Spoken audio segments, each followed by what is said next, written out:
Quando eu penso em quem sou eu acho que eu sou uma pessoa muito feliz, que gosta de aproveitar a vida ao máximo. Às vezes eu tô gravando assim no estúdio e aí eu paro pra pensar, meu Deus, eu sou uma cantora. Parece que a rima, a forma como você canta, e se você rima palavras, você encanta as pessoas. E eu me joguei com tudo assim, falei, eu vou realizar meus sonhos, né? Tento me fazer feliz todos os dias, realizar os meus micro sonhos. Sempre me acharam sonhadora demais. E eu sempre acreditei que eu realmente conseguiria chegar onde eu quisesse.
Music Bed.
Tinha sonhos que eu era justo comigo e ia realizando, só que como as coisas foram ficando grandes, um dia eu tava cantando no Rock in Rio, que era coisa que eu sempre sonhei de criança. Quando eu perdi a minha perna, a moda ela ganhou outro sentido pra mim. Eu acho que é tão legal eu mostrar o meu corpo, mostrar que a vida continua. Por exemplo, desfilar foi algo muito bacana, foi a realização de um sonho gigante, porque eu nunca me imaginaria ali pequenininha, amputada. Quando eu tava me arrumando, eu pensava, hoje eu vou assim, hoje eu vou esposa de jogador de futebol, sabe? Criar um personagem. Eu acho que é isso que é incrível, sabe, na moda, que você pode ser várias pessoas numa só, sabe? Contar a sua história através de várias personagens. Se a gente pode sonhar, a gente pode realmente ali realizar com pensamento positivo, com atitude, com foco. A insegurança ela vai existir, mas quando você tem um sonho, quando você tem um objetivo, vale a pena você ser maior do que isso. Pra quem tá começando e pra quem tem um sonho e que quer alcançar, eu diria que a constância e a persistência, pra gente não desanimar e parar de andar e sempre persistir. Ser feliz, na verdade, não é ficar parado num lugar, é ir pro lugar. E é importante a gente estar sempre marchando em direção ao sonho. Nada é impossível. Eu acho que é muito importante sonhar, sonhar, nunca perder a esperança, nunca perder a leveza e aproveitar essa vida que é muito linda, né?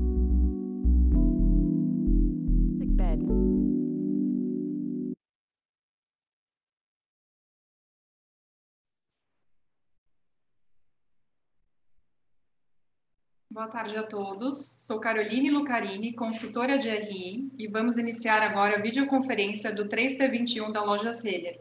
Estão presentes aqui comigo o Fábio Fátio, CEO, e a Carles Fayer, gerente sênior de RI. Antes de passar a palavra a eles, gostaria de fazer alguns avisos. Primeiramente, gostaria de comentar que todos na sala estão vacinados e seguindo os protocolos de segurança. Esta videoconferência está sendo gravada e traduzida simultaneamente. A apresentação será projetada apenas em português e, portanto, para quem acompanhar em inglês, a apresentação foi disponibilizada pelo chat aqui na plataforma e também pode ser acessada no site de RI. Questionamentos de jornalistas poderão ser direcionados à nossa assessoria de imprensa no telefone 11 3165 9586.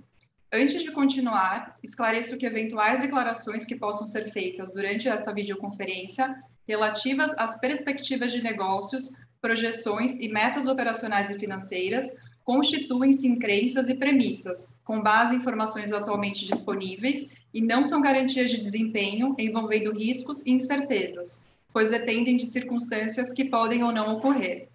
Sobre a sessão de Q&A, as perguntas poderão ser realizadas através de áudio pelo botão Raise Hand da plataforma do Zoom ou por chat, através do botão Q&A. Ao final da apresentação, darei mais informações sobre esta dinâmica. Antes de iniciarmos a apresentação, gostaria de passar a palavra ao Fábio.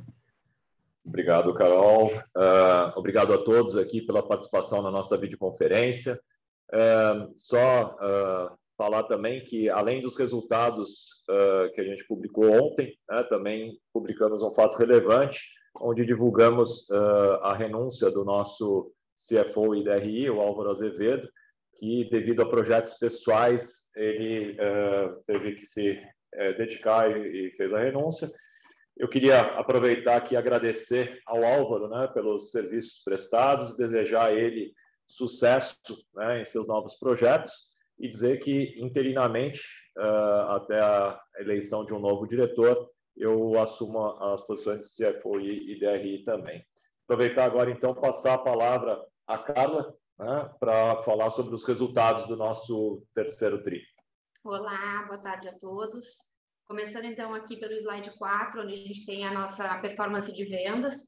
Apresentamos um aumento significativo, na receita líquida no trimestre. Então, tanto quando a gente olha na comparação com o terceiro trimestre, que foi de 43,5%, quanto também na comparação com o ano passado, foi um crescimento com o ano de 19, foi um crescimento ali de 22,7%, E o que a gente tem visto também é que essa tendência seguiu, nas semanas posteriores ao fechamento do trimestre, e com uma consistência, eu acho que bem relevante aí de ganho de market share desde então.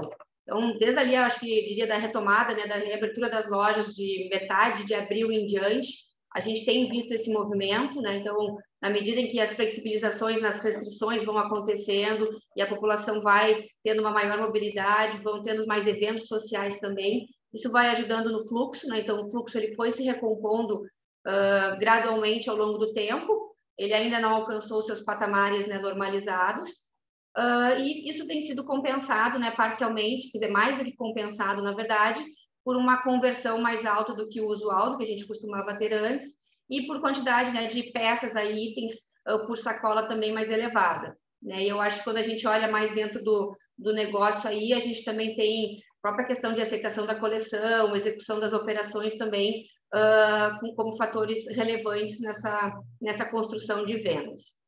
E aí, um ponto positivo também que eu acho que teve, é que quando a gente olha do ponto de vista de crescimento digital, eu acho que a gente teve uma base de comparação que foi a recorde no ano passado, de mais de 200% de crescimento. Tivemos também ali o efeito do próprio ataque cibernético, que acabou trazendo algumas oscilações de operação e disponibilização das nossas plataformas por alguns dias. e a própria normalização, né, da operação do offline, lembrando que a gente, né, neste trimestre, desde o início dele, a gente está rodando já com uma operação muito mais robusta nas lojas físicas, né? Então, e mesmo assim, né, o nosso e-commerce ele cresceu nessa comparação com o ano passado, e quando a gente olha na visão, claro, sobre 2019, esse crescimento continua sendo bastante robusto, aí de mais de 220%. Na comparação, né, nessa sequência, né, a gente vê que tem evolução, né? Então, a gente coloca ali até no slide 5, um crescimento que já é ali em outubro, a gente viu de mais de 30%.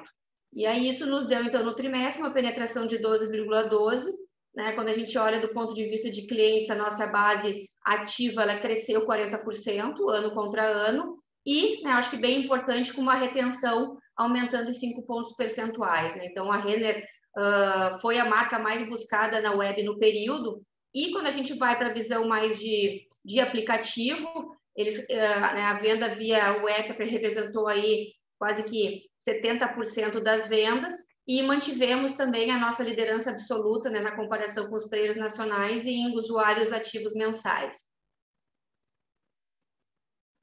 E essa performance, acho que de vendas, né, essa recuperação bem importante que a gente viu, ela vem combinada com uma margem bruta bastante saudável, né, e que tem se mostrado aí superior até o que a gente esperava para o período. Então, na comparação com o ano passado, foi uma evolução de 5,6 pontos percentuais, que ainda, né, claro, mantém um gap ali em relação à dinâmica do 3T19, mas é um gap que ele vem sequencialmente reduzindo, né? Então, daquilo que a gente teve de gap no segundo TRI para agora no terceiro, ele foi menor. Eu acho que aí, claro, tem muito dos desafios, acho que de câmbio e inflação de matérias-primas e fretes que acabam sendo uma constante, né, ao longo deste ano para as nossas operações. Mas, por outro lado, a gente tem, né, trabalhado com estoques bastante equilibrados e com sortimento bem composto, e visto, né, acho que melhorias que a gente tem feito nos nossos negócios relacionadas à omnicanalidade, que traz muito mais flexibilidade, né, na operação dos nossos diferentes canais, o uso de dados em alguns dos nossos processos, né, então, alocação de produto em loja, o motor de remarcação, né, que tem ali, né, como tem no próximo slide 7, contribuído de forma bastante relevante para atingirmos aí remarcações em nossos menores patamares, né? Então, o slide que tem aqui, o gráfico que tem aqui, acho que mostra, né, uma série histórica aí bastante até longa e que efetivamente estamos operando com esses níveis de remarcações bem saudáveis. Do ponto de vista de operações financeiras, né, eu acho que também aí a gente tem visto um nível de inadimplência nos seus menores níveis históricos, né? Eu acho que isso reflete bastante a consistência da qualidade de crédito que a gente vem apresentando. O gráfico ali da direita, eu acho que ele mostra, né, quando a gente olha a evolução e o nível de vencido sobre a carteira e também de perda sobre a carteira, nesse histórico ali de 5 anos que está no gráfico, realmente em níveis baixos, né? E claro que isso contribuiu para que as perdas reduzissem em mais de 18% na comparação anual. E quando a gente vai, né, para a receita, ela vem se recuperando de forma bastante significativa, né? Pensando que, na medida em que a gente vai vendo uma normalização de vendas, isso vai ajudando na recomposição das carteiras, assim como o próprio spending também, né, no meu cartão, dado que está acontecendo aí uma oferta também mais ampla desse produto. Então, ali no gráfico da esquerda, a gente vê realmente um crescimento bastante robusto, tanto na comparação trimestral, quanto também do acumulado do ano. E aí, né, acho que na combinação de tanto uma melhora, né, no desempenho do varejo, né, operacional nosso, quanto também da parte de crédito, o nosso EBITDA ajustado total cresceu mais de 800% no período, né, na comparação anual. E acho que vale também lembrar aqui, né, que dentro desse resultado tem reflete aí também, né, todo o investimento que a gente está fazendo na aceleração, né, das vendas digitais, no desenvolvimento do nosso ecossistema de moda e lifestyle, né, com novas áreas sendo criadas, estruturas sendo reforçadas e, enfim, né, um pouco do que o Fábio agora vai comentar na fala dele. Então, Fábio, passo para você. Não, obrigado, Carla. E é exatamente isso, né? Acho que além dos bons resultados aí que a gente tem tido no curto prazo, né? A gente segue investindo para garantir o nosso futuro. Então, Parte disso, né, traz um resultado até que poderia ser melhor no curto prazo, mas a gente tem uma crença muito forte que tudo que a gente está fazendo aqui na ampliação do nosso ecossistema de moda lifestyle, na melhoria da jornada do cliente, né, tem trazido já alguns ganhos, mas vai trazer ainda mais para o futuro, né? Então, falando em investimento, a gente teve um investimento recorde, né? Quando a gente olha esses 9 meses do ano aí, já foram mais de 700 milhões e não é só o CAPEX, né, que a gente está falando, a gente tem no nosso OPEX, né, nas nossas despesas, diria que em torno de 5 a 7% do total das nossas despesas são investimentos, né, na ampliação do nosso ecossistema, na digitalização do nosso ecossistema também, e são destinados à consolidação disso, a ter uma jornada cada vez mais fluida, mais completa, e que a Renner S.A. seja a melhor escolha para os nossos clientes em moda lifestyle, que seja a escolha de ainda mais clientes, aumentando daí recorrência, lifetime value e stickiness no ecossistema.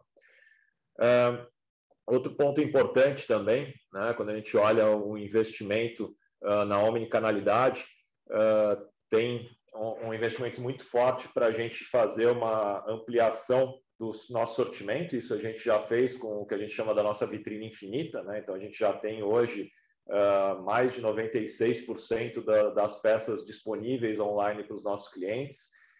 Isso foi uma primeira etapa da ampliação de sortimento, e agora a gente está trabalhando muito fortemente na redução dos tempos de entrega e na produtividade e eficiência dos custos dessas entregas. Um exemplo importante, né, atualmente, na marca Renner, 45% das nossas entregas já são feitas em até, no máximo, 2 dias, média país. Né? Quando a gente olha para o Sudeste, ali para grandes metrópoles, a região metropolitana de São Paulo e Rio de Janeiro, esse mesmo percentual de 45% já é para entregas no mesmo dia ou até, no máximo, no dia seguinte. Né? Quando a gente fala da Yukon, a gente já fez um movimento de trazer, né, uma parte do estoque do online para São Paulo, né, para um CD menor que a gente já tem em São Paulo. Não é o nosso CD ainda, o novo que já está construído, mas ainda não operacional. Só com esse movimento a gente já conseguiu, por exemplo, na Yukon, a gente tem hoje 70% das entregas na média país sendo realizadas em até 2 dias, sendo que na região da Grande São Paulo, 70% delas são no mesmo dia ou até no dia seguinte. Né? Adicional a isso, a gente está com MVP também, porque a operação deve sair na sua maior parte as entregas de São Paulo, fora os shippings das lojas, né? E a gente fez um MVP para uma parte pequena ainda de clientes, mas da marca Renner, né, saindo de São Paulo, e a gente teve resultados iniciais bem importantes. Né? A gente já teve, nesse MVP, para a cidade de São Paulo, 90% das entregas sendo feitas em horas ou até, no máximo, no dia seguinte. Então, com isso, a gente tem também uma certeza muito grande que o nosso novo CD ali, próximo à cidade de São Paulo, ele, estando operacional, também vai nos ajudar a evoluir ainda mais nessa eficiência, nesse nível de serviço, nos custos. Ele já está pronto, né? A obra civil está pronta, a gente está na fase de montagem de equipamentos, automações e robôs. Né? E a gente queria aproveitar aqui para ter uma noção de dimensão, passar um vídeo curto, rápido, sobre o estágio atual da montagem dos equipamentos, ali sobre o novo CD.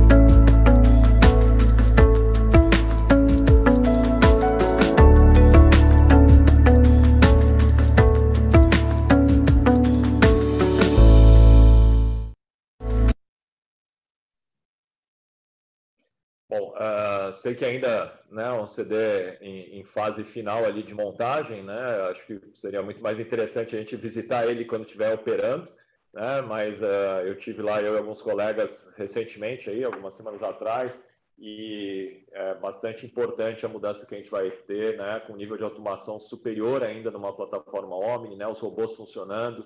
Acho que tem um ganho importante aí a partir também do início da operação dele no próximo ano. Mas, continuando falando um pouco sobre omnicanalidade, a gente vê um contínuo aumento da nossa base de clientes Omni, né? Os nossos clientes Omni aumentaram, né, a sua participação na nossa base. A gente teve um crescimento de 47% ali sobre o terceiro TRI 2020. E isso vem de diversas formas, né? A gente tem mais canais disponíveis e esses canais eles estão ganhando relevância, né? O próprio WhatsApp, a gente avançou na comunicação com os clientes, a gente só recebia, né, o contato dos clientes, agora já estamos também fazendo de forma ativa contato com os clientes que preferem essa ferramenta, né? Alguns clientes preferem a ferramenta, e as vendas cresceram, né, sobre o segundo trimestre agora 27%, né? Até porque sobre o ano passado era uma base muito pequena ainda. Então, também o Minha Sacola, que é a nossa venda social, aí comparando com o ano passado, já cresceu mais de 6 vezes e continua crescendo. Então, a gente também tem uma maior presença de influencers na própria base de afiliados, né? Vários influencers fazem venda através da nossa plataforma também. E do ponto de vista de operação de lojas também, a gente continua com o nosso plano de expansão. A maior parte das unidades foram abertas no primeiro semestre, mas mesmo agora no terceiro TRI tivemos também mais 2 unidades inauguradas. Outra questão importante aí do nosso plano Omni, a gente já tem em todas as lojas da Renner o RFID instalado há algum tempo para a curacidade de estoque, né? Isso ajudou bastante a nossa operação na curacidade de estoque, disponibilizar os produtos para o online com mais assertividade, mas agora a gente começa uma segunda fase, né? A gente está usando também a mesma tecnologia que já está instalada para agilizar as filas. Então já temos 79 lojas e estamos em processo de rollout, onde os caixas, né, fazem a leitura dos produtos através do RFID de forma muito mais rápida, né? Em vez de bipar item a item, todos os itens colocados de uma vez já são lidos, ganhando eficiência e velocidade na nossa bateria de caixas também. E lembrando que, né, além dos caixas tradicionais, nós temos outras alternativas de checkout que em algumas lojas já respondem por 45% das vendas feitas naquelas unidades, né? Então nós temos o que chamamos de venda móvel, né, que é um device que o colaborador pode atender o cliente em qualquer ponto da loja. Temos os caixas de autoatendimento, né, e temos também o Pague Digital, que é o que vem se destacando, né? O Pague Digital, que a gente chama dentro do próprio aplicativo da Renner, no smartphone do cliente, ele pode fazer o pagamento através do seu próprio smartphone. Isso, em algumas regiões, já está sendo 10% das vendas. Além de ampliar nossa capacidade de vendas na loja física, isso traz também um volume maior de clientes para o nosso aplicativo, né, trazendo mais conveniência, velocidade nas suas compras, usabilidade do cliente a um custo muito menor, né, e os clientes podem fazer as suas compras pelo aplicativo, podem pagar pelo aplicativo, seja no online, seja na loja, né? Então, uma conveniência muito grande que vem ajudando, né, todas essas iniciativas e mais algumas a essa ampliação da base de clientes Omni, que tem um spending muito maior do que os outros, né, que chegam a gastar até 3 vezes mais em bases anuais do que os outros clientes. Olhando também, né, sobre o ponto de vista dos nossos marketplaces, né, a gente tem o marketplace da Camicado e um teste, né, o que a gente chama de lab da Renner aqui, a gente seguiu ampliando, né, a parte de categorias e variedades. Nós dobramos na Renner o sortimento de produtos no digital, né, através da oferta de produtos de parceiros, aí, de sellers, e já alcançamos, né, a gente ainda está numa fase inicial, ainda numa fase de testes, a gente tinha uma meta para o final do ano de termos pelo menos 100 sellers, a gente já tem hoje 115, né? Então já temos ali antes do final do ano a nossa meta superada, mesmo fazendo isso com bastante tranquilidade, ainda em fase de testes, seguindo um curso normal. Estamos focando os nossos esforços na curadoria dos parceiros, né, no desenvolvimento da plataforma e otimização de processos, né, para que a gente possa, em breve, ter também uma potência maior nesse sentido.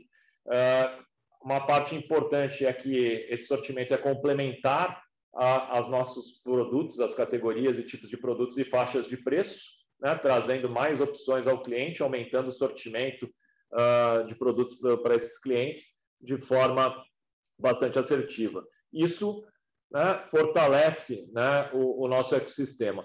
A Yukon também, a Yukon e a Camicado entraram agora em outubro, né, ao longo do mês de outubro, no Lab da Renner, né, fortalecendo ainda mais outras marcas aí do nosso ecossistema. E um exemplo é que a Camicado, apesar de recente, ela já é o seller mais representativo em GMV no nosso Lab da Renner, ali no Marketplace da Renner. Sobre o Marketplace da Camicado, temos mais de 150 sellers, né? A projeção é provavelmente até o final do ano ter algo em torno de 200. Né? Continuamos avançando também quanto à curadoria de parceiros, com foco em categorias complementares, né? Que gere fluxo de cross-sell, né? Tanto no 1P quanto no 3P. E aí, como Camicado, a gente já tem uma maturidade um pouco maior ali no Marketplace, ele já representa mais de 12% do GMV digital do trimestre. No pilar de conteúdo e branding, a gente também tem investido bastante e avançado. Focamos ali em awareness e alavancagem de fluxo.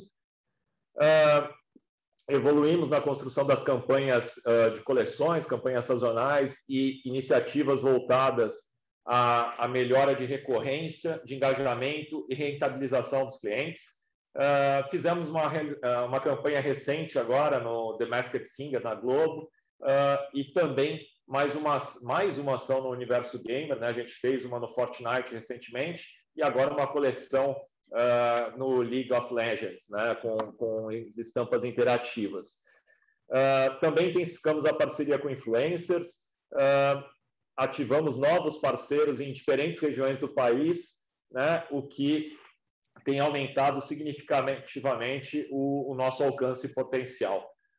O resultado dessas iniciativas no trimestre é um incremento de 88% da receita assistida via canais digitais e aumento de 25% do engajamento orgânico em função da otimização da estratégia de postagens.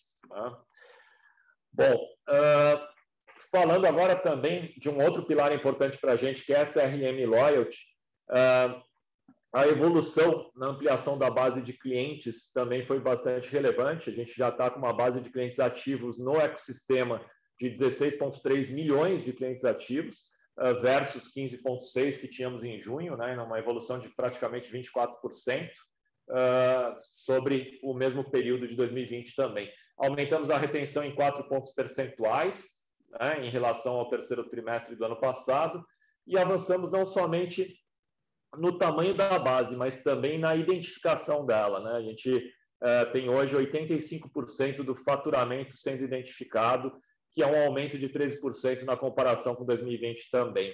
Os nossos clientes estão cada vez mais integrados, não só entre os canais, mas também entre os negócios, né? A gente comentou recentemente que a gente tem olhado muito para os clientes que compram em mais de uma das nossas marcas do ecossistema, e a própria formatação do programa de loyalty que a gente deve lançar no ano que vem e outras iniciativas, né, de benefícios e incentivos para esses clientes, é para estimular que essa base de clientes seja cada vez mais cross-brand e o que a gente vê é que os clientes cross-brand eles chegam a ter um spending de 6 a 7 vezes maior do que os demais, né?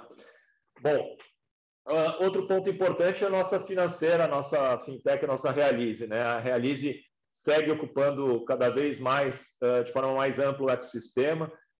Já tem uma oferta mais ampla dos produtos na Renner, né, onde a gente está mais maduro, assim como já começou a captar nos demais negócios, em Camicado, Yukon, Acho, e priorizando a oferta do meu cartão, né? O meu cartão tem uma gama maior de oferta, é um produto importante para a gente, e já participa na base ativa total de clientes, com 47% da base ativa da Realize. Um outro ponto importante, né, também algumas campanhas de incentivo que a gente tem feito na Realize, né, incentivando o uso do meu cartão, né, como principalidade, tanto no On-Us quanto no Off-Us, e a gente teve um spending Off-Us recorde e uma redução também do churn.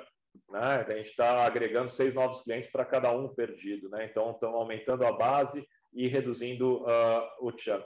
Também alcançamos um TPV recorde. Né? A base de clientes ativos aumentou em 7% comparando com o ano passado. E a receita de serviços também ganhou uma relevância ainda mais importante. Ela já participa no total do ano, né, nos 9 meses do ano, com 27% do total. Também temos novas operações de financiamento para os sellers, né, e avançamos na conta digital, que estava em teste interno, e agora, neste mês, a gente começa com o teste para um grupo específico de clientes.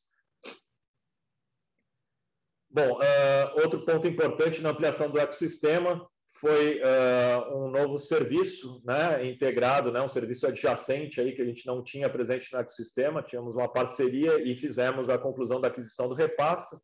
Né, iniciamos já o processo de integração e também trabalhando em melhorias, né, a equipe do Repassa ali trabalhando em várias melhorias de produtividade e nível de serviço, o que já gera um aumento, né, do NPS em 4 pontos percentuais ali do Repassa, mas ainda temos muita coisa ali para aprendermos juntos e trabalhar. Acho que o Repassa, muito em breve, vai trazer muitas novidades para a gente aqui também.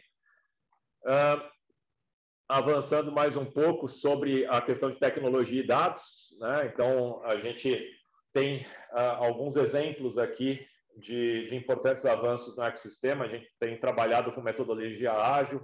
Como exemplo, aqui a gente já tem 10 tribos, 76 squads, com algo em torno de 800 pessoas dedicadas a essas tribos e squads, treinadas e trabalhando nas iniciativas chaves do ecossistema.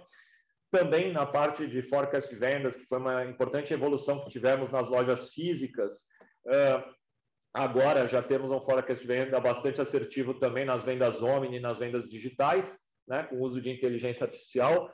O abastecimento das lojas também, né, já temos 43% das subclasses, né, que respondem por 43% das vendas abastecidas de forma automatizada por inteligência artificial e 6% das compras também feitas com uso de inteligência artificial. Né, estamos avançando nesse sentido.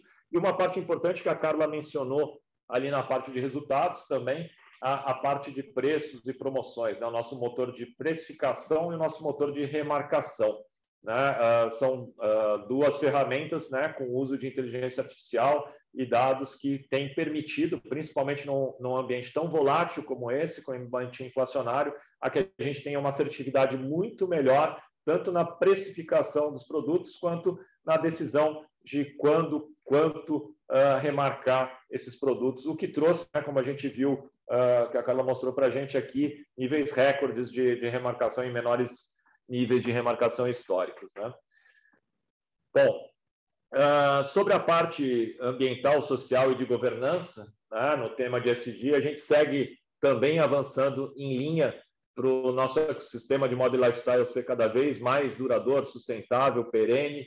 A gente tem os nossos compromissos públicos para 2021, que lançamos lá em 2018, e já atingimos, né, o primeiro deles, que era ter 100% da nossa cadeia de fornecimento nacional e internacional com certificação socioambiental. Os demais compromissos todos devem ser superados até o final do ano, estão dentro das nossas projeções e expectativas. Além disso, lançamos também novas coleções sustentáveis do selo Jeans, calçados feitos com sobras de amostra, renovamos outras campanhas como Jeans for Change, as Mestras do Barro, né? E do ponto de vista de energias renováveis e de baixo impacto, além da redução do consumo, além das 3 fazendas solares que já temos, além da energia livre, né, com fontes renováveis, também fechamos recentemente uma parceria com a Enel para abastecer com geração eólica 100% da energia de 170 lojas e do nosso novo CD de São Paulo. Além disso, agora no 16 de setembro último, aconteceu o lançamento do movimento Moda Converso, que é uma iniciativa da Associação Brasileira de Varejo Têxtil, a BVTEX, da qual nós fazemos parte, e o intuito é estimular uma moda socialmente responsável e impulsionar as boas práticas na cadeia. Acho que também é uma coisa bastante positiva, que vem trazendo mais varejistas também para a associação. Do ponto de vista de governança também, nós fomos eleitos, né, em primeiro lugar, com nota máxima no ranking divulgado pelo JP Morgan recentemente. Realizamos a nossa GE exclusivamente digital, que teve uma participação de mais de 65% do nosso capital votante, né, 67,75% na verdade. Inauguramos a nossa loja circular, né, que nos dá muita alegria, a primeira loja circular do varejo brasileiro com esse conceito. É uma loja que, além das coleções sustentáveis, além da digitalização, além da experiência integrada e omni, ela tem um conceito de circularidade e de sustentabilidade e circularidade desde a reforma da loja, do modelo construtivo, dos equipamentos, dos manequins, né? Então, mais do que falar aqui, a gente também queria trazer um vídeo super curto para quem puder assistir aqui, e quem estiver pelo Rio de Janeiro, convidar que visite a nossa loja no Shopping Rio Sul, né, que é a loja que vai aparecer nesse vídeo aqui.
Bom, e assim avançamos rumo ao último trimestre do ano, né? Além, né, de uma boa retomada, como a Carla falou bem ali desde o meio de abril, a gente vê, né, o último trimestre também numa mesma batida, né, e com alguns eventos por acontecer aí para frente, né? E eventos ao longo desse ano, do segundo e terceiro tri, foram eventos muito positivos, né? A gente teve um Dia das Mães recorde, Dia dos Namorados, Dia dos Pais também. Agora, por exemplo, o Dia das Crianças, a gente teve um crescimento no período do evento de mais de 35% em relação a 2019, ao período pré-pandemia. A vacinação segue avançando, o que ajuda bastante numa maior mobilidade, e a gente vem sentindo uma consistência bastante robusta de venda nos últimos meses, né? Estamos bastante preparados para os próximos eventos, né? Pensando que agora, nesse trimestre, temos Black Friday, Natal, Ano Novo, férias, né? E nós estamos bastante preparados e bem compostos de estoque para todos eles, né? Então, além do otimismo que a gente está em relação ao curto prazo, nós estamos também convictos com os investimentos, né, que estamos fazendo em relação ao nosso futuro. E, independente de qualquer desafio que a gente possa ainda enfrentar, a gente continua bastante convicto desses investimentos, da nossa estratégia, e não vamos abrir mão, né, desses investimentos nessa estratégia que tem se mostrado muito importantes para nós e para os nossos clientes também. Um ponto importante aqui, né, a gente acredita, né, que esses investimentos, essas iniciativas têm feito diferença no nosso ganho de market share, assim como, né, também a questão da nossa marca, né, que em momentos como esse, em momentos mais voláteis, mais difíceis, de crise, as marcas fortes têm uma confiança maior dos clientes, e elas tendem, né, como aconteceu em crises passadas, a ganhar market share.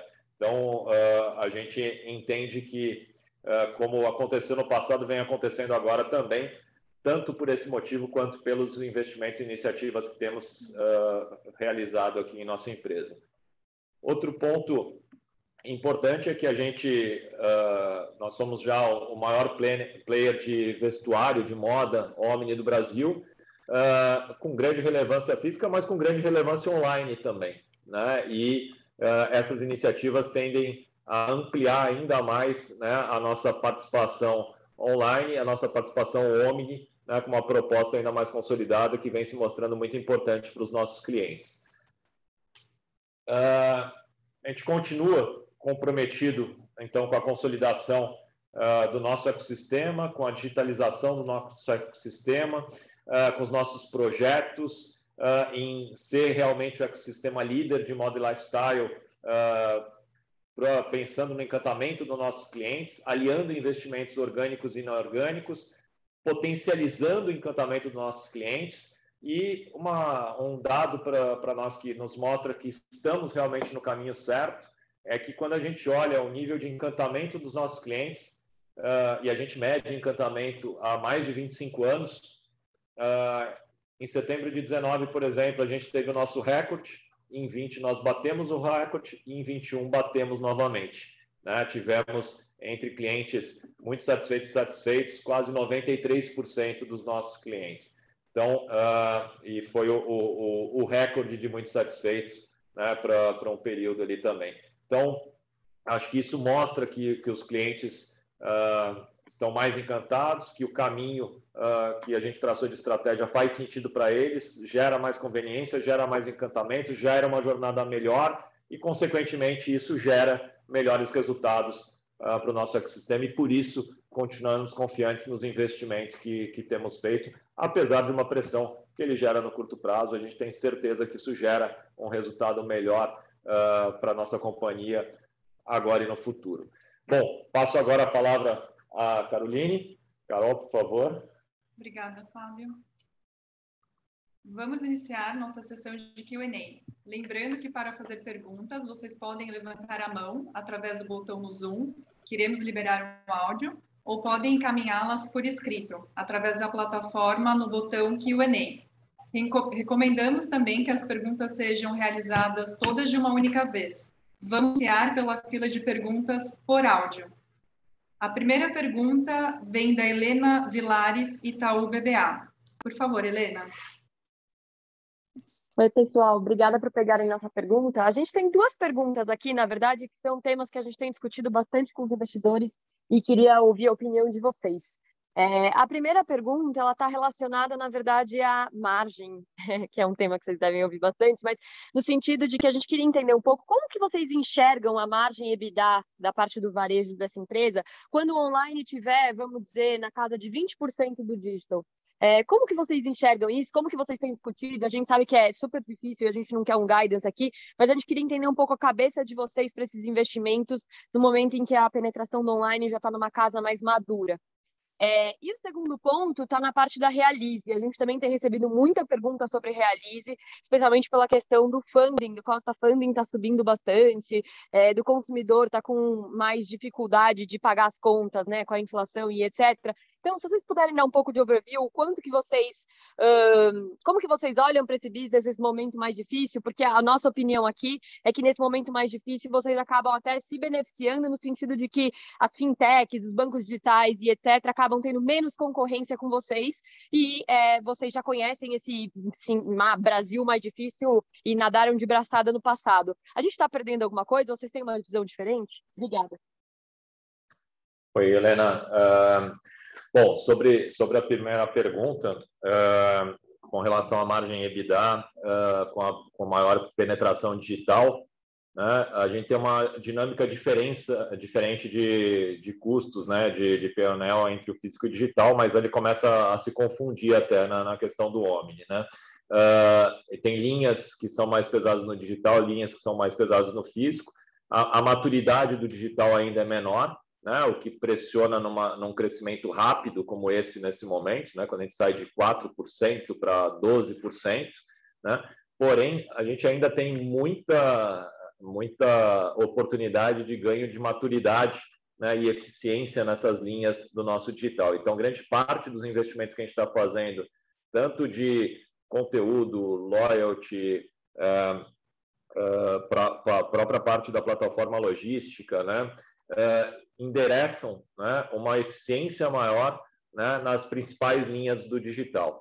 Então, num primeiro momento, sim, acaba sendo um ofensor de margem EBITDA nesse momento, por um crescimento tão rápido, mas quando a gente olha no longo prazo, que deve ter um crescimento, um contínuo crescimento, mas um crescimento gradual, com todas as oportunidades que a gente tem de uma maior eficiência nessas principais linhas e ganho de uma escala ainda maior entre o físico e o digital, né, entre o Omni, a gente entende que num período de tempo a gente consegue voltar a ganhar uma eficiência de margem EBITDA também. Fora isso, né, tem também um aumento de participação das nossas empresas menos maduras, né, e que acabam também trazendo uma pressão de margem EBITDA, mas que com a maturidade delas, a gente também tem uma oportunidade muito grande de ganho de eficiência para frente. E também toda a parte do investimento relevante que a gente tem feito, que não é só CAPEX, né, OPEX, né, quando eu falo das tribos, da Squad, tem muita coisa em pessoal também, e que neste momento pressiona a margem, mas que a gente tem que ganhar, é nossa obrigação ganhar eficiência nisso no momento seguinte. Então, respondendo um pouco da pergunta, a gente entende que mesmo com uma penetração ainda maior no digital, que ela tende a ser gradual daqui para frente, né, a gente consegue, ao longo do tempo, ter uma eficiência, voltar a ter boas eficiências de margem, né? E sobre a questão da Realize, quer Eu começo aqui, Fábio, qualquer coisa você... Vai lá que eu estou falando demais aqui. Fica à vontade. Bom, na Realize eu acho que sim, tá? Helena, a leitura está correta, eu acho que a gente tem diversas, talvez aí, questões de atratividade, dado um relacionamento diferenciado com esse cliente, pelo próprio ticket que a gente opera, enfim, que acaba tendo, né, trazendo uma atratividade maior, e isso ajuda nesse conceito, nesse contexto. Mas eu diria também que tem aqui, primeiro, acho que assim, claro que o custo de funding, ele tem um desafio aí, né, para o momento aí de juros, e óbvio que a gente, né, vai monitorar o mercado, né, e ver esses movimentos também em relação a isso, para caso haja necessário, né, fazer ou não esse movimento, mas eu acho que mais do que isso, é todo o trabalho que a gente tem na Realize quanto às iniciativas dela, né, então o próprio Fábio comentou ali um pouco na fala dele, que vem e que a gente já está vendo até na própria participação, né, de receita de serviços no contexto geral da receita da Realize, que nos dá uma menor, digamos assim, vai nos dando gradualmente uma menor vulnerabilidade aos spreads, né, a taxas de juros com o cliente, e também, obviamente, vai melhorando muito esse approach, esse relacionamento, na medida que, claro, a gente sabe que existe essa tendência de redução de juros, tá? Então, acho que a gente explorando mais o ecossistema, a gente trabalhando para ter uma oferta mais ampla, né, de fazer essa captação nos diferentes negócios, né, e participando cada vez mais da vida do cliente, resolvendo a vida dele, é onde talvez é o caminho que a gente vai ver muito mais disso, né, de iniciativas ajudando a Realize nessa construção, tá? Então, acho que é uma leitura, assim, correta. Tá ótimo, pessoal. Muito obrigada. Obrigado, Helena. Nossa próxima pergunta vem de Rubem Couto, Santander. Por favor, Rubem. Bom dia, pessoal. Achei bem legal os dados e as evoluções que vocês mostraram ali do efeito Omni na velocidade de entrega, o MVP de São Paulo. Nesse tópico, eu queria entender se não sei se já chegou a ser promessa no site, de que você vai entregar em D+2, ou no caso de São Paulo, que vai entregar no Next Day ou Same Day. Sei que ainda é bem inicial, mas vocês conseguem enxergar algum efeito de alavancagem no ritmo de venda do e-commerce por conta da introdução dessa promessa de melhora de nível de serviço, talvez uma melhoria de conversão mesmo, enfim, algo observável que vocês conseguem dividir com a gente? E nesse tema ainda, quando vocês falam ali do piloto do last mile, de gestão direta de transporte, você pode falar um pouquinho mais disso? Desculpa a ignorância, eu não sei, eu não entendi direito, e se tem algum custo incremental para poder executar isso? São essas as perguntas. Obrigado. Não, obrigado você, Rubem. Eu acho que a gente, na verdade, os dados que a gente colocou são de realizado, né? Não de promessa, né? A nossa promessa tem uma diferença sobre esses dados, né? Porque a gente primeiro quis garantir que a gente faz isso realmente antes de sair prometendo, para não gerar frustrações, né? Então, por exemplo, o realizado da Yukon, que está super alto, né? Um lead time bem importante ali. A gente não estava prometendo nada até pouco tempo atrás em D+1 para São Paulo, né? Agora que a gente começou, mais recentemente nesse mês, que a gente começou a trazer as promessas mais próximas do realizado. A gente sempre tem uma margem de segurança para não frustrar, né? Mas nesse momento que a gente começou a fazer um movimento de ter promessas mais próximas do realizado, né? Antes a gente estava se preocupando em baixar o realizado, agora a gente está preocupando em garantir também que a diferença não seja tão grande, para daí sim impactar em conversão, né? Mas é difícil eu te falar já um número já, né? É muito recente para eu te afirmar um número de quanto isso impacta, mas com certeza impacta, né? Impacta positivamente em conversão. Sobre o MVP que a gente fez ali em São Paulo, na verdade, a gente gerenciar todo o processo, né? Para fazer a gestão de todo o processo, para garantir, né, que a gente elimine ineficiências em todas as partes dele, né? Então, é um teste pequeno ainda, um MVP pequeno, com um grupo pequeno ali de entregas, né? Mas que é o teste do que a gente está construindo na nossa plataforma. Então, a gente está testando para que a plataforma seja nesse modelo, né? Então, em breve, lógico que MVP sempre tem muito ajuste, né? Então, tem teste para depois rolloutar. Então, não quero nem te afirmar que vai ser dessa forma ou não, porque realmente ainda é um período bastante inicial, mas já nos mostra que é um caminho muito bom o que a gente está desenhando aí para a nossa plataforma, aí, que ainda tem ganhos possíveis, mesmo dentro dos números que a gente já faz hoje, tem uma oportunidade de ganhos bastante relevante. Tá certo, obrigado. Nossa próxima pergunta vem de João Soares, Citi. Por favor, boa tarde, pessoal. Obrigado por pegar a pergunta. Fábio, eu tenho uma pergunta aqui um pouco mais sobre os investimentos. A gente está vendo o seu discurso, em geral, tem sido muito consistente, né, de acelerar capability, desenvolver teu digital e tua fintech, mas acho que é importante, a gente está vendo um ambiente muito volátil, né, e a venda digital agora acomodando um pouco, né, então acho que é importante a gente entender se vocês estão revisitando talvez essa estratégia, olhando um pouco mais para o mundo físico, enfim, acho que é importante a gente entender se seus investimentos podem envolver, né, voltar a ter ativos físicos. Acho que olhar algo nesse ambiente talvez de marca, com pontos de venda, enfim, acho que pick your brains aí nesse tema. Bom, João, obrigado pela pergunta.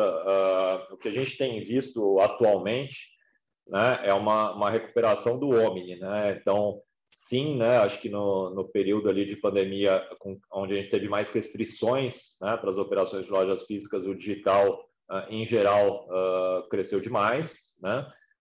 Com o retorno das operações físicas, né, comparativamente, ele divide um pouco com a loja física, que estava praticamente nula em alguns períodos, ou muito pouco a participação. A loja física tem um crescimento importante agora, mas no nosso modelo, o digital também continua crescendo, né? Porque ele está muito integrado, um ajuda o outro em crescimento, né? Diferente, talvez, de alguns que tinham só físico ou só digital e tiveram essa variação diferente, né? No nosso modelo, como as coisas são integradas, mesmo com as lojas físicas crescendo de forma relevante, o digital continua crescendo, né? E até a Carla citou ali na apresentação dela, o crescimento digital, ele poderia ter sido até maior, né? Lembrando que a gente ficou ali 2 dias com os nossos sites indisponíveis ao longo do trimestre, né? E isso acaba tendo um efeito, lógico que não é nada tão relevante, mas impacta, né? Talvez o nosso crescimento digital teria sido até maior. E a gente vê isso quando a gente olha nos números atuais, né? A gente continua crescendo físico e continua crescendo digital. Então, respondendo a tua pergunta sobre possibilidades de investimentos em físico, sim, né? A gente deve continuar investindo bastante no físico, a gente deve retomar, a gente está em período de orçamento ainda, A gente ainda precisa aprovar, né, as nossas propostas de orçamento com o Conselho de Administração, mas a gente imagina retomar o nosso ritmo de expansão e, de repente, até acelerar um pouco o nosso ritmo de expansão, voltando a abrir um número relevante de lojas físicas, talvez entre 40 e 50 na soma de todos os nossos negócios no ano que vem. E lembrando que, mais uma vez, da integração, né, cada loja física que a gente abre num mercado onde a gente não está presente, ela acelera a nossa venda do digital, né? Em média, né, e a gente tem dados aí já de alguns anos para falar sobre isso, quando a gente abre uma loja física numa praça onde a gente não está presente, a venda digital para aquela praça aumenta em torno de 20 pontos percentuais, né? Fora a venda física que entra para aquela praça. Então, sim, a gente deve retomar nossos investimentos no físico, continuando nossos investimentos no digital, né? Acho que os investimentos são óbvios. Tá super claro. Obrigado. Próxima pergunta, Irma Sars, do Goldman Sachs. Por favor, Irma. Olá, boa tarde, obrigada por pegar a minha pergunta. Eu tenho duas perguntas. Primeira pergunta sobre o Camicado.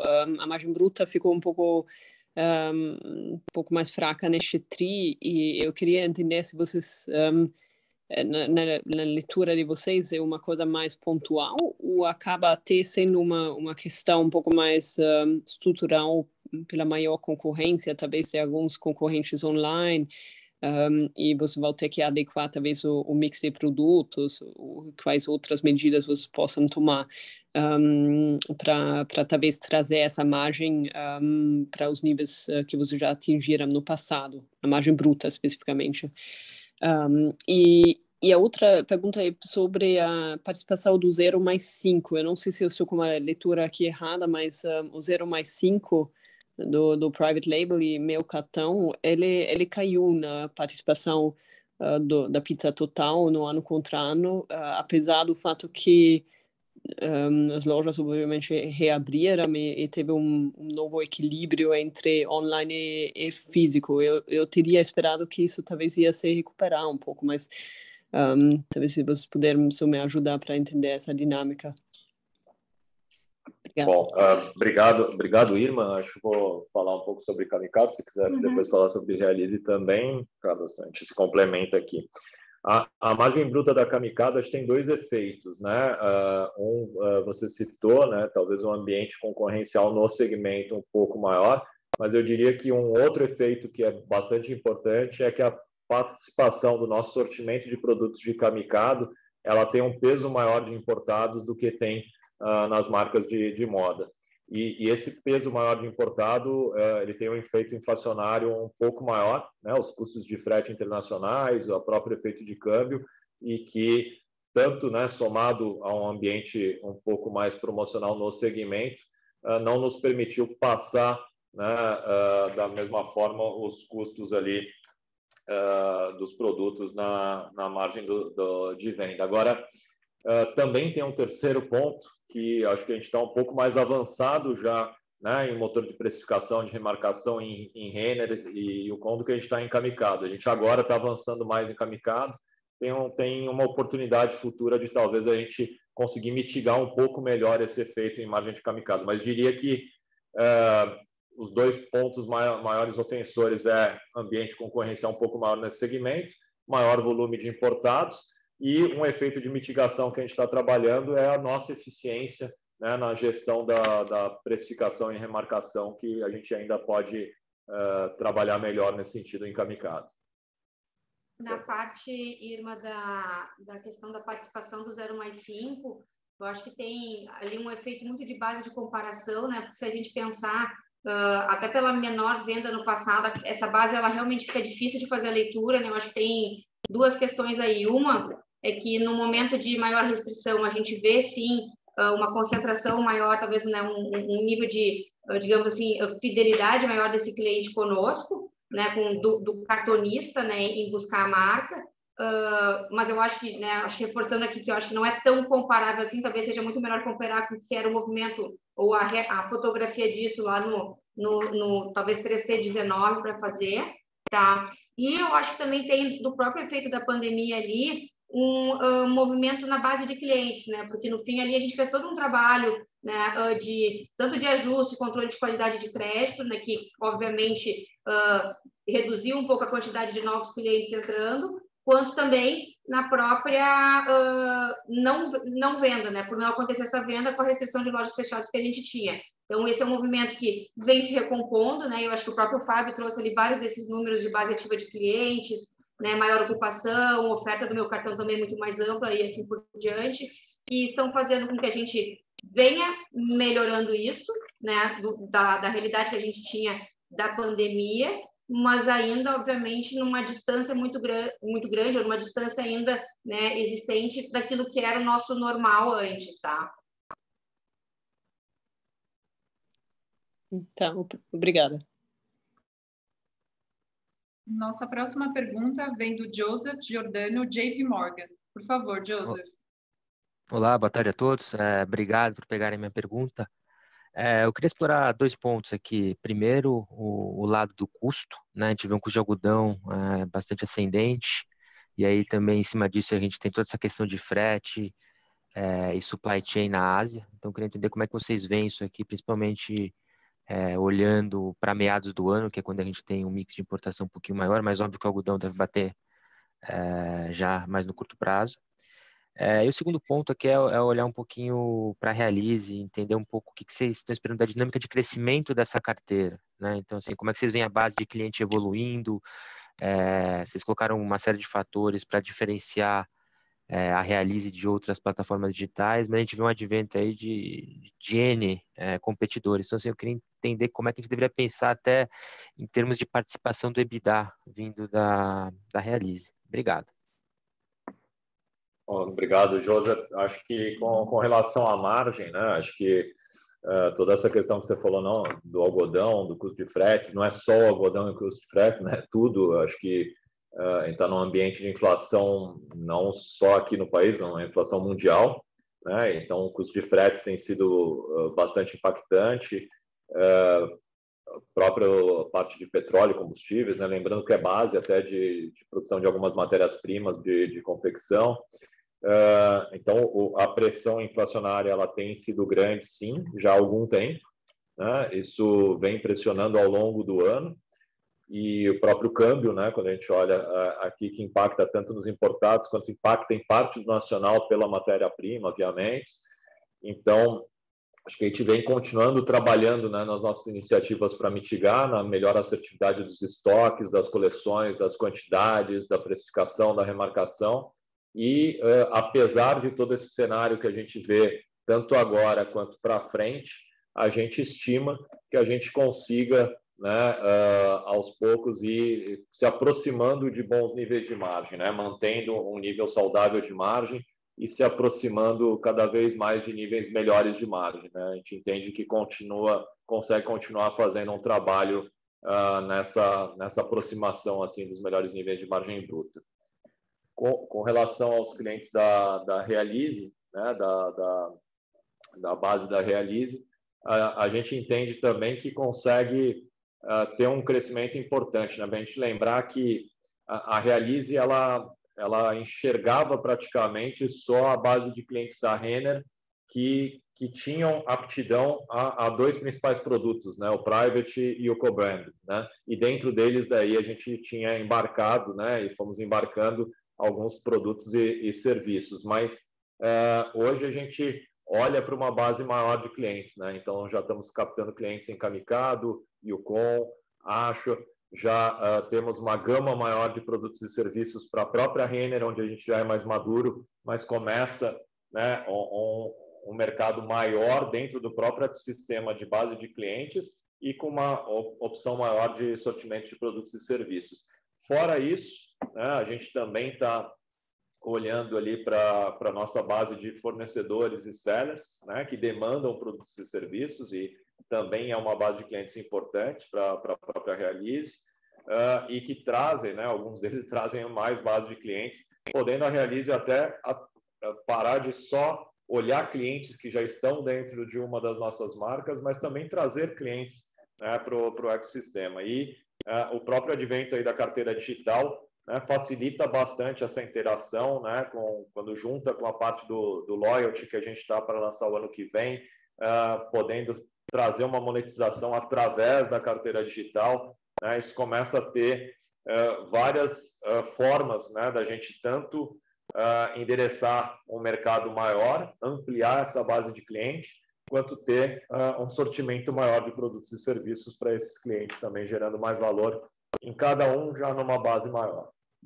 Até só, talvez só complementando ou colocando um pouquinho só de cor no sentido de trazer números, né? O Fábio falou ali bem no início de explorar, né, mais a base que a gente hoje tem, que antes talvez estava muito focada só em alguns clientes da rede, né? Então, pensando que o nosso ecossistema tem 16,3 milhões de clientes ativos, né, que o Fábio comentou em algum momento ali na fala dele. E a Realize tem 5 milhões e meio de clientes ativos na sua base, né? Então, acho que tem um universo muito grande já dentro do que é o nosso ecossistema hoje, né? A fotografia dele hoje, a ser explorada. E vamos pensar que, dado todo o investimento que a gente tem no ecossistema, nas diferentes avenidas dele, essa base ela vai continuar crescendo. E a gente tem visto isso, né, acontecer. Então, ela, além da fotografia robusta hoje, que já é grande para explorar, vai também seguir crescendo, né?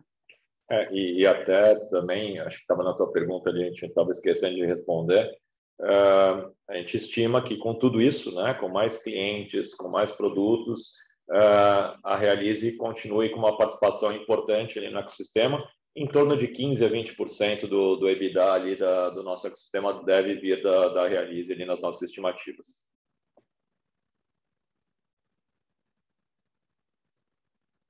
Obrigada. Nossa próxima pergunta vem de Dani Eiger, da XP. Por favor, Dani. Oi, obrigada, pessoal, por pegar minha pergunta. Eu tenho duas. A primeira é sobre a saída do CFO, né, do Álvaro. Queria entender como que vocês estão pensando na reposição dele, se é alguém interno que vocês estão avaliando ou se vocês estão procurando no mercado, e também entender como que seria essa posição frente, por exemplo, a tanto a diretoria de M&A, gerência de M&A e a da própria Realize, né? Então, entender se vocês pensam em eventualmente colocar uma figura única nesse sentido. E aí a minha segunda pergunta, eu acho que é um follow-up no ponto das margens, mas eu lembro que vocês estavam falando que vocês normalizariam as margens para os patamares, né, de 2019, ali a média histórica, se não me engano era 23 ou 24, eu queria só entender se segue nesse prazo, ou se isso a gente pode esperar que ou antecipe ou adie um pouco. Obrigada. Desculpe, Dani, a gente teve um problema aqui no nosso equipamento aqui. Eu achei que você tinha caído, mas na verdade fomos nós aqui, a gente está através de um outro aparelho. Eu ouvi a primeira parte da tua pergunta sobre o CFO, não ouvi a segunda pergunta. Desculpa. A segunda é sobre... Não, imagina, os problemas dessa nova realidade virtual. A segunda é sobre margem, como que vocês estão pensando em dinâmica de margem, pensando mais médio prazo, vocês falavam que em 23, 24 deveriam estabilizar as margens, voltar ali para os patamares históricos. Queria só entender se segue nesse prazo ou, enfim, se algo pode fazer isso ser antecipado ou postergado. Então, era mais pensar um pouquinho mais médio prazo mesmo em margem. Bom, sobre a primeira pergunta, né, acho que o Álvaro comentou no início, ele teve se dedicar a alguns projetos pessoais familiares ali, né, então, apenas por isso. Na saída dele, a gente está avaliando a reposição ainda junto com o nosso conselho, né, que é uma posição que a gente escolhe a pessoa junto com os conselheiros ali também. Então, muito provavelmente a gente deve estar trazendo alguém de mercado, mas assim que a gente tiver alguém eleito, a gente comunica aqui. Mas foi só por isso, né? O Álvaro acho que tinha algumas questões para poder se dedicar aí, e a gente agradece bastante o tempo que ele teve com a gente aqui. Sobre a tua segunda pergunta das margens, né? A gente entende que a gente deve começar a ver volumes maiores de EBITDA ao longo do ano, né? Já volumes maiores de EBITDA daqui para frente. e em margens, provavelmente recuperando gradualmente ali ao longo de 23, 24, para talvez em algum momento chegar aos melhores patamares, mas em volume, acho que já a partir de agora a gente deve começar a ver volumes maiores. Em margens, provavelmente ali, como você falou, ali ao longo de 23, 24, a gente vai fazendo a recuperação dos percentuais. Tá ótimo, obrigada. Obrigada, Fábio. Nossa próxima pergunta vem de Andrew Ruben, do Morgan Stanley. A gente recebeu por chat. Vocês podem falar mais sobre a posição de estoques na temporada de férias? O que vocês estão vendo em relação à cadeia de suprimentos? Ok. Obrigado, Andrew. Nós estamos, né, como eu mencionei, né, acho que a gente vê um problema nas cadeias de suprimento em geral, né, acho que em todos os segmentos. No nosso caso, acho que não é diferente, a gente tem algumas restrições, principalmente na cadeia de fornecedores importados, e que a gente já vinha vendo esse movimento acontecer, e com relação aos produtos importados, a gente decidiu, algum tempo atrás, a trabalhar com uma antecipação maior desses produtos para não termos problemas, principalmente em momentos tão importantes quanto esse. Então, nós estamos bem compostos e programados, né, para todo o período de eventos aí, tanto Black Friday, Natal, férias, né, Ano Novo, acho que tanto do importado, que seria um risco maior, e principalmente nacional, onde a gente tem um trabalho muito próximo, né, com a nossa cadeia, uma parceria muito grande com os nossos fornecedores, e a gente sente que nesse momento esse trabalho que é histórico da nossa empresa, ele faz ainda mais diferença, né? A gente tem tido uma resposta muito positiva aí dos nossos fornecedores, uma prioridade para os nossos negócios. Então, eu diria que, apesar de realmente um momento mais difícil aí para toda a cadeia de suprimentos, a gente está com uma posição bastante confortável de estoque para os próximos meses, para os próximos eventos. Obrigada, Fábio. Pessoal, em razão do período, a gente vai precisar encerrar a nossa videoconferência. As perguntas que eventualmente não foram respondidas serão atendidas pelo time de RI. Passo agora a palavra ao Fábio e à Carla para o encerramento. Eu estou vendo aqui, Carol, parece que quando a gente ficou fora, não sei se veio alguma parte da pergunta da primeira ali sobre o CFO, sobre quem vai responder M&A e Realize. E o M&A e Realize já são áreas que respondiam diretamente a mim já há bastante tempo, não estavam com o Álvaro, né? Então já eram áreas diretamente ligadas a mim. Bom, sobre considerações, eu só queria agradecer, né, a atenção de todos, né, dizer que a gente está bastante confiante aí, tanto no final do ano, né, que é um momento importante para a gente. Estamos bem preparados, lógico que os cenários têm sido bastante desafiadores, mas a gente tem expectativas bem positivas, né, para os próximos meses aí, que são importantes para as nossas empresas, e bastante confiantes, né, na estratégia e nas iniciativas que estamos desenvolvendo aí.